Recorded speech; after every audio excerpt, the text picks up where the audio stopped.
Host Vikram. एक दिल दहलाने वाली खबर, ओलंपिक्स में हुई बड़ी controversy. Una cosa, non so se si sente, lui è mio padre.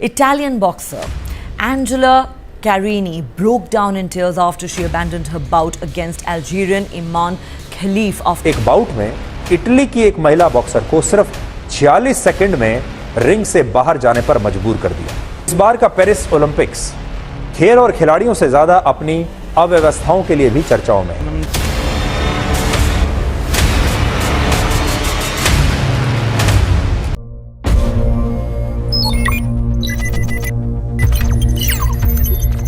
Welcome back to Trend Talks Time, where we bring you the latest and most engaging news and trends. I'm your host Vikram. एक दिल दहलाने वाली खबर, Olympics में हुई बड़ी controversy. Italy की मशहूर मुक्केबाज एंजेला कैरिनी ने अल्जीरिया की इमाने खलीफ के खिलाफ अपने ओलंपिक मुकाबले को केवल 46 सेकंड में छोड़ने का निर्णय लिया। यह निर्णय इसलिए इतना चौंकावन भर मुक्केबाजी के प्रति गहरी लगन दिखाई थी। कैरिनी ने मुकाबले की तैयारी में पूरी मेहनत की थी और अपने पिता की याद में यह चुनौती स्वीकार की थी, लेकिन दुर्भाग्यवश मुकाबला उनके लिए ठीक से नहीं चल सका। खलीफ के मुकाबले पर काफी विवाद हुआ है। 2023 में जेंडर एलिजिबिलिटी टेस्ट में खलीफ को फेल होने के बाद उन पर आरोप लगे थे कि उनका टेस्टोस्टेरोन स्तर सामान्य सीमा से अधिक है और उनके पास XY क्रोमोसोम है, जो कि एक पुरुष विशेषता मानी जाती है। इन आरोपों के बाद उन्हें 2023 वर्ल्ड चैंपियनशिप से बाहर कर दिया गया था। हालांकि अंतर्राष्ट्रीय ओलंपिक समिति IOC ने उन्हें ओलंपिक मुकाबले के लिए मंजूरी दे दी, जो कि इस मैच को और विवादास्पद बना दिया। इस हार के बाद कैरिनी ने अपनी भावनाओं को शब्दों में ढाला और कहा, मैंने आज नहीं हारा, मैंने केवल एक फाइटर के रूप में अपनी ड्यूटी निभाई है। मैं सिर ऊंचा करके बाहर आ रही हूं, लेकिन दिल टूट गया है। कैरिनी की यह भावुक टिप्पणी खेल जगत में गहरा असर छोड़ गई और उनकी हिम्मत और प्रतिबद्धता की प्रशंसा की गई। वहीं खलीफ की प्रतियोगिता को लेकर सोशल मीडिया पर एक बड़ा उबाल आया है। कई प्रमुख हस्तियों ने इस मुद्दे पर अपनी आलोचनाएं व्यक्त की हैं, जिनमें टेक्नोलॉजी के दिग्गज एलोन मस्क और मशहूर लेखिका JK रोलिंग शामिल हैं। इन आलोचनाओं ने खेलों में समावेशिता और निष्पक्षता पर महत्वपूर्ण सवाल उठाए हैं। यह घटना खेल जगत में एक बड़ी बहस का विषय बन गई है और यह देखने वाली बात होगी कि इस मुद्दे का समाधान कैसे किया जाएगा। क्या खेलों में समावेशिता के नाम पर तकनीकी और जेंडर मुद्दों के समाधान के लिए नई नीतियां बनाई जाएंगी? दोस्तों, इस कहानी पर आपकी क्या राय है? क्या आप भी मानते हैं कि खेलों में निष्पक्षता सुनिश्चित करने के लिए सुधार की आवश्यकता है? हमें कमेंट्स में जरूर बताएं।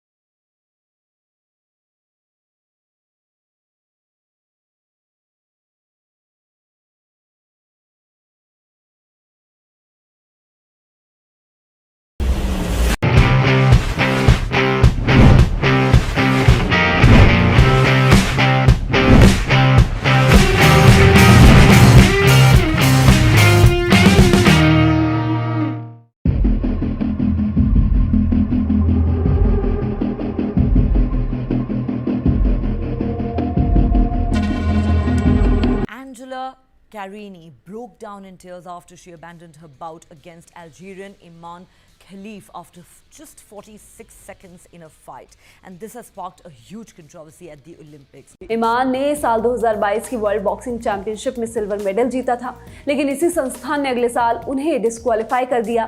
वर्ष 2023 में वर्ल्ड बॉक्सिंग चैंपियनशिप्स में इस महिला बॉक्सर को डिस्क्वालीफाई कर दिया गया था और कारण यही था कि तब उसके जेंडर एलिजिबिलिटी टेस्ट में उनका टेस्टोस्टेरोन लेवल बढ़ा हुआ था। लेकिन अब उन्हें ओलंपिक खेलों में महिला वर्ग में खेलने की अनुमति दे दी गई, क्योंकि ओलंपिक्स कमेटी के नियम इंटरनेशनल बॉक्सिंग एसोसिएशन से अलग होते हैं और इसे लेकर सोशल मीडिया पर भी इंटरनेशनल ओलंपिक कमेटी की काफी आलोचना हो रही है और पुरुषों जैसी विशेषता वाली महिला खिलाड़ी को महिला वर्ग में खिलाने का बहुत विरोध हो रहा है।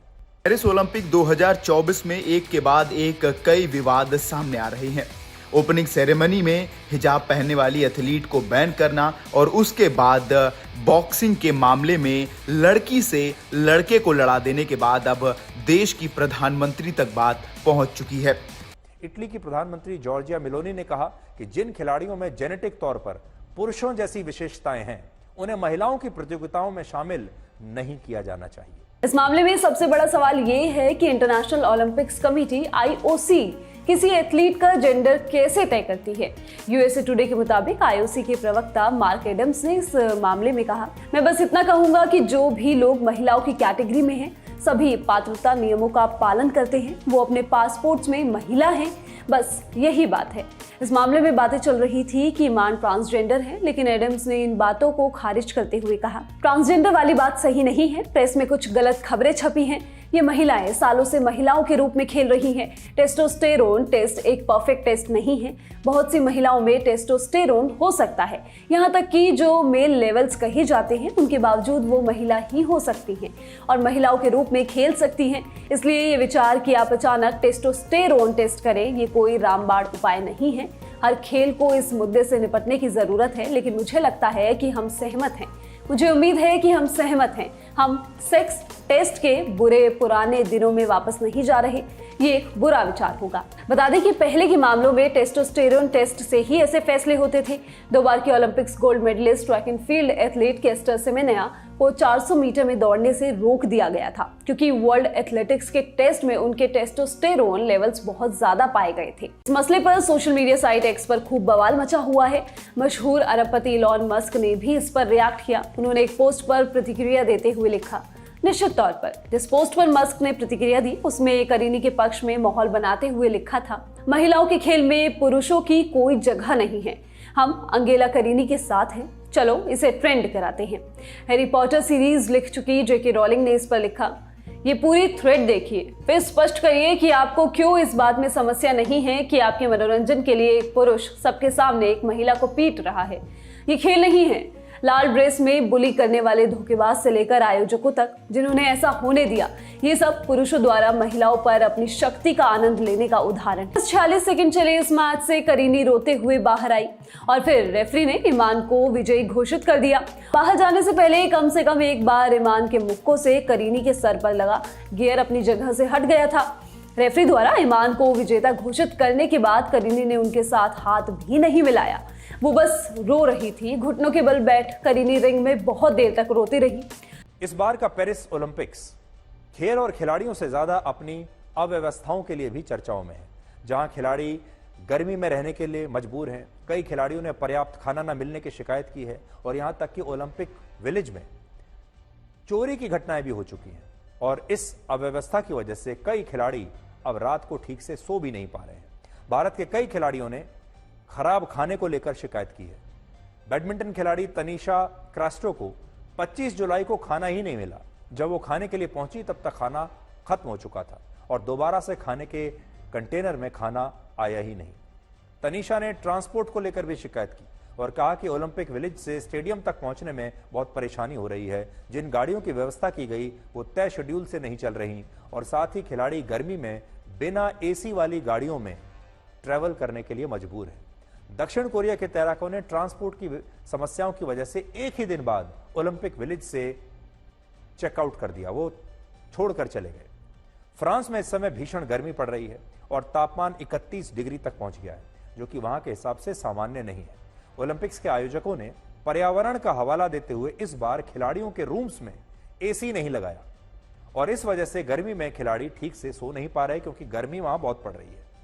भारतीय बॉक्सर अमित पंघाल को भी खाने को लेकर बड़ी समस्या हुई और अमित अपने भोजन में सिर्फ दाल रोटी खाते हैं, लेकिन ओलंपिक विलेज में ये खाना उपलब्ध ही नहीं था, इसलिए वो भी बाहर से कहीं से ऑर्डर करके दाल रोटी खा रहे हैं। अच्छा खाना न मिल पाने की वजह से ब्रिटेन की टीम ने तो अपना वहां से खासतौर पर शेफ बुला लिया है और गर्मी और खाने पीने के अलावा ओलंपिक विलेज में चोरी की घटनाएं भी हो रही हैं। जापान के खिलाड़ी ने अपनी शादी की अंगूठी खोने की शिकायत की, जबकि ऑस्ट्रेलिया के कोच ने अपने क्रेडिट कार्ड चोरी होने की शिकायत करवाई है। अमेरिका की टेनिस खिलाड़ी कोको गॉफ ने पेरिस ओलंपिक विलेज में अव्यवस्था पर बहुत सवाल उठाए और उन्होंने कहा कि 10 लड़कियों पर सिर्फ 2 बाथरूम्स दिए गए हैं और इस वजह से कुछ खिलाड़ियों ने होटल में शिफ्ट करने का फैसला किया है। That's all for today on Trend Talks Time. Don't forget to hit subscribe, like, do comment, and follow us on Instagram, Facebook, and Twitter to stay updated on the hottest trends. Until next time, this is Vikram signing off. Stay trendy.